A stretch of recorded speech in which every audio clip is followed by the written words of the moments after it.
नमस्कार विद्यार्थी मित्रांनो, स्वागत आहे तुमचं स्पर्धा कट्टा या आपल्या मायबोली मराठी युट्यूब चॅनलवर. मित्रांनो बघा, एमपीएससी साठी एमपीएससी आयोगाकडून सगळ्यात मोठी अपडेट आलेली आहे. ही जी अपडेट आहे ती दिव्यांग उमेदवारांसाठी अत्यंत महत्त्वाची अपडेट आहे. तर तुम्ही जर चॅनलवर जर नवीन असाल तर चॅनलला सबस्क्राईब करायला विसरू नका. आणि ही जी अपडेट आहे ती अपडेट मी पूर्ण व्हिडिओमध्ये पुढे सांगणार आहे. तर तत्पूर्वी जर तुम्ही चॅनलवर जर नवीन असाल तर चॅनलला सबस्क्राईब करा आणि व्हिडिओ शेवटपर्यंत बघा, नाहीतर ती जी माहिती आहे ती समजणार नाही. सगळ्यात महत्त्वाची अपडेट आलेली आहे एमपीएससी कडून, तर बघू शकताय. चला तर मग बघूया. बघा काय म्हणलेलं आहे विद्यार्थी मित्रांनो, 24 जून 2026 चं हे प्रसिद्धी पत्रक आहे. नवीन आलेलं आहे प्रसिद्धी पत्रक, आजच रिलीज झालेलं आहे. बघा विद्यार्थी मित्रांनो, बघू शकताय. विषय सुद्धा सांगू सोय, दिव्यांग उमेदवारांना परीक्षेच्या वेळी जे लेखनिक भरपाई वेळ उपलब्ध करून देण्याबाबत हा जो प्रसिद्धी पत्रक आहे तो आलेला आहे. या ठिकाणी तुम्ही बघू शकता संदर्भ शासन परिपत्रक दिव्यांग कल्याण विभाग क्रमांक दिव्यांग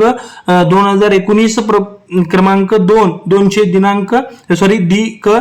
दिनांक 1 ऑगस्ट 2025 चा संदर्भ घेऊन यांनी सांगितलेले आहेत. काही नाही विद्यार्थी मित्रांनो, यामध्ये पॉइंट्स सांगतो मी पटपट. काय सांगितलेलं आहे, महाराष्ट्र लोकसेवेच्या आयोजित परीक्षेच्या वेळी जी दिव्यांग व्यक्ती आहेत मागणी पत्रक प्रमाणे लेखनिक किंवा अथवा भरपाई वेळ उपलब्ध करून देण्याबाबत आयोगाच्या संकेतस्थळावर काय केलेलं आहे, दिव्यांग उमेदवाराकरिता मार्गदर्शक सूचना जी आहे ती प्रसिद्ध करण्यात आलेली आहे. त्यानुसार काय केलेलं आहे, त्यानुसार आयोगामार्फत प्रसिद्ध करण्यात येणाऱ्या जाहिरातीस अनुसरून अर्ज सादर केल्यानंतर संबंधित दिव्यांग उमेदवारांनी काय केले, लेखनिकाची मदत घेण्याची अथवा भरपाईची वेळ आवश्यक असल्यास आयोगाकडे काय करायचंय, संबंधित सर्व कागदपत्र घ्यायचे आहेत आणि त्यांना मेल करायचं आहे. तुम्ही मेल आयडी तिथं सांगितलेला आहे त्यांनी. त्या ठिकाणी शासन परिपत्रकातील तरतुदीनुसार विनंती अर्ज त्यांना करायचा आहे आणि पूर्व परवानगी घेणे खूप अनिवार्य आहे विद्यार्थी मित्रांनो. आता ठीक आहे, त्यांनी काय सांगितलेलं आहे बघा पुढं.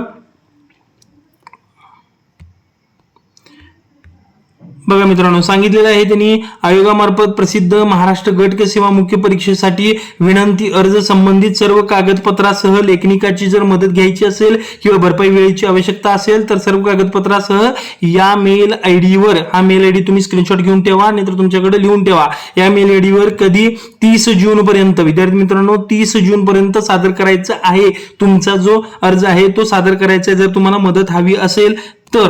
ठीक आहे, त्यानंतर काय सांगितलंय, संदर्भीय शासन परिपत्रकातील परिच्छेद क्रमांक 7ब मधील तरतुदीनुसार लेखनिकाची जे तुम्ही लेखनिक घेणार आहे त्याची कमाल शैक्षणिक अर्हता ही 12वी असणे आता महत्वाचं आहे. ठीक आहे, आणि त्यानुसार काय करायचंय, त्यानुसार दिव्यांग उमेदवारांना लेखनिकांची मागणी करणे अनिवार्य आहे. ठीक आहे, बघा 4, 5, 6, 7 या ठिकाणी तुम्ही बघू शकताय. ठीक आहे, त्याच्यानंतर जो अर्ज आहे तो विद्यार्थी मित्रांनो, अर्ज विहित प्रपत्र 1 प्रपत्र 2 आणि नमुना क्रमांक 11 हे आयोगाच्या संकेतस्थळावर ठेवण्यात आलेले आहे, प्रसिद्ध करण्यात आलेलं आहे.